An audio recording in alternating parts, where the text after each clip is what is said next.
You can speak to people every day, maintain an active social life, and still feel profoundly lonely. Loneliness is not simply an empty room, a silent phone, or a weekend without social plans. Instead, it emerges when the connection you emotionally need differs from the connection you actually experience. That painful gap can exist inside crowded homes, busy offices, group chats, friendships, and long-term relationships. This is why loneliness often remains hidden behind a life that looks socially normal from outside. The World Health Organization estimates that approximately 1 in 6 people worldwide currently experiences loneliness. Recent British data also found that almost 1/4 of adults experienced loneliness at least occasionally. These figures show that loneliness is not a personal weakness affecting only isolated or unpopular people. It is a widespread human signal that an important need for meaningful connection remains unmet. 4 subtle patterns can help reveal that unmet need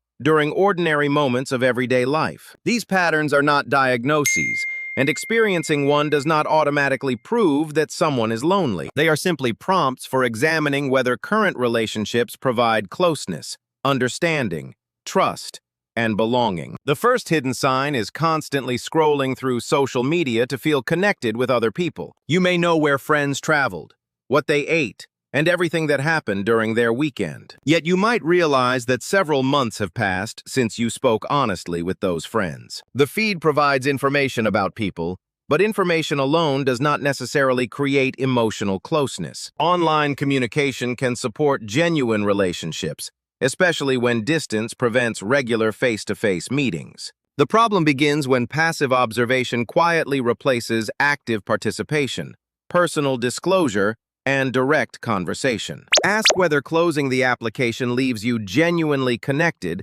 or merely updated, distracted, and temporarily occupied. Rather than abandoning technology, transform one scrolling moment into a personal message, meaningful question, or scheduled conversation. The second hidden sign appears when daily conversations consistently leave you feeling disconnected, unseen, or emotionally empty. You might speak with colleagues, neighbors, relatives, customers, and online friends throughout the entire day. However, most conversations may remain focused on schedules, tasks, weather, entertainment, or practical responsibilities. Small talk is not meaningless because it frequently creates a safe bridge toward familiarity and trust. The problem develops when every relationship permanently stops at that bridge and never becomes emotionally deeper. People may know your schedule, job, and favorite programs without understanding anything about your inner experience. You can therefore appear socially active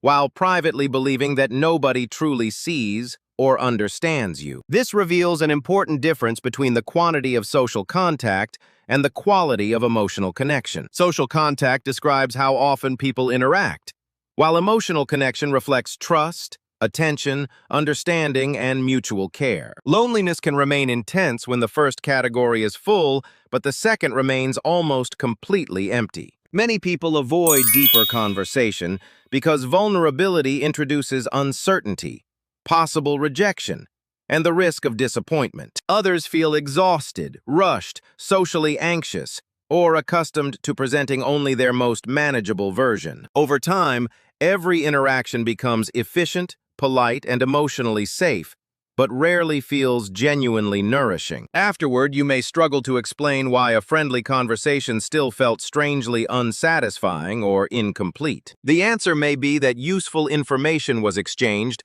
while very little personal recognition actually occurred. Building depth does not require immediately revealing your most painful, private, or emotionally complicated experiences. It can begin by moving one level beyond automatic answers and asking a more thoughtful follow-up question. When somebody answers, remain curious long enough to understand them instead of immediately changing the subject. You can also share one honest detail about yourself instead of automatically claiming that everything is fine. You may not need more conversations, but several conversations where both people become more present and responsive. The third hidden sign appears after a social interaction has ended and everyone has already gone home. You begin replaying the conversation while examining expressions, response times, vocal tones, pauses, and individual words. Soon, you wonder whether the other person genuinely liked you or merely tolerated your presence politely. Perhaps you spoke too much,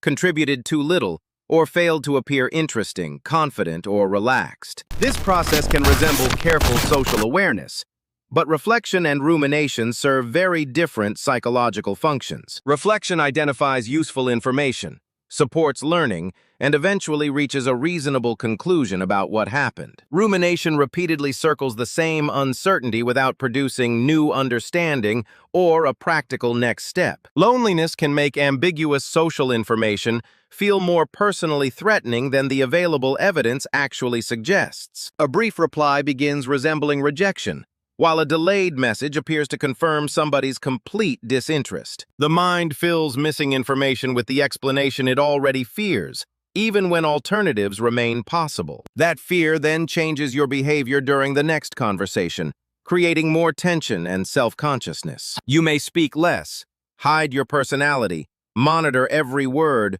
or avoid initiating another meeting. These protective behaviors make the interaction feel more distant, formal, uncomfortable, and emotionally unnatural. That new distance appears to confirm the original belief that other people do not really want you. A self-reinforcing cycle has now formed between loneliness, social uncertainty, guarded behavior, and withdrawal. Interrupt this cycle by carefully separating observable evidence from the interpretation your mind constructed afterward. "They answered briefly" describes an observable event, while "they dislike me" adds an unverified personal conclusion. Create several alternative explanations, including tiredness, distraction, anxiety, time pressure, or the other person's uncertainty. Replace "did they approve of me" with whether you acted attentively, honestly, respectfully, and with genuine curiosity. If this anxiety persistently restricts relationships or daily functioning,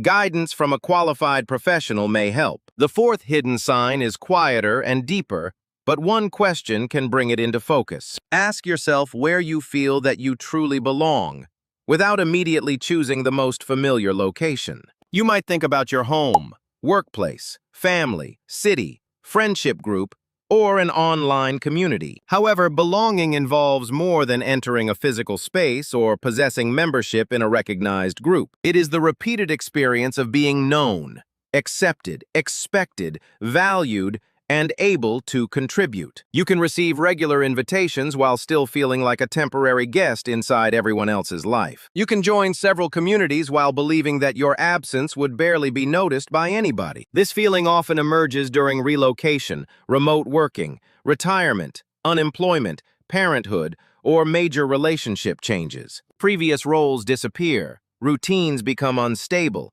and formerly automatic connections begin requiring deliberate effort. When belonging weakens, people often assume that something must be fundamentally wrong with their personality. Sometimes, however, the real problem is simply a lack of repeated and accessible social opportunities. At other times, opportunities already exist, but fear prevents honest, relaxed, and consistent participation. If opportunities are missing, choose recurring environments instead of depending entirely on occasional social events. Weekly classes, volunteering, sports groups, cultural organizations, and community projects naturally create repeated contact. Repeated contact allows familiarity and trust to develop gradually, without forcing immediate intimacy between strangers. If fear is the barrier, begin with smaller risks, including one question, introduction, or short visit. Belonging rarely arrives dramatically because it usually develops through familiarity,